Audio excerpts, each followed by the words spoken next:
دوای 29 ساڵ تێپەڕبوون بەسەر تاوانی ئەنفالدا لەلایەن ڕژێمی بەعسەوە هێشتا کەسوکاری ئەنفال کراوەکان لە چاوەڕوانی ئەوەن ئەو کەسانەی کە چاوساغی ڕژێمی بەعس بوونە و دەستیان لەو تاوانە هەیە بدرێنە دادگا و سزا بدرێن کەچی تاکو ئێستا ئەو دۆسێ بە هەڵواسراوی ماوەتەوە و تۆمەتبارانی ئەنفال نەدراون بە دادگا.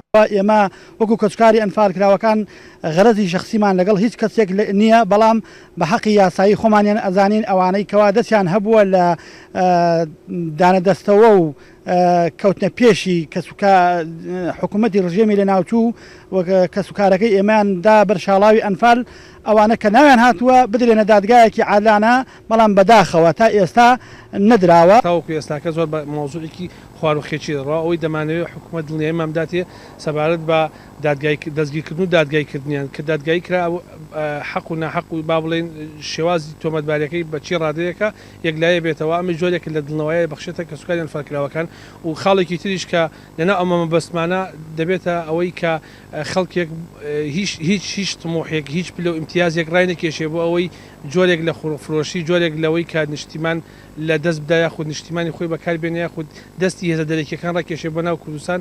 سەرۆکی ڕێکخراوی کۆمەڵەی داکۆکی کار لە کەسوکاری ئەنفالکراوەکانی گەرمیانش ئاماژە بۆ دەکات دەمێکە ئەوان بە دوای دۆسەی تۆمەتبارانی کەیسی ئەنفالەوەن کە دادگای باڵای تاوانەکانی عێراق لە ساڵی 2007 ناوەکانیانی بڵاو کردەوە و فەرمانی دەستگیرکردنی بۆ دەرکردن. ڕاشیگەیان دەسەڵاتی دادوەری و وەزارەتی ناوخۆ بارکی خۆیان هەڵنەساون و ئەو دۆسەیان پشتگوێ خستووە. ئێمە لە حەقیقەتە ئەوەی کە لە نەتیجەی ئەو چاوپێکەوتنەمان لەگەڵ ئەنجومەنی دادوەری لە 2015 بێئومێد بووین لەوەی کە ئەم دەسەڵاتە بتوانێت ئەو تۆمەتبارانە بە دادگا بگەێنێ.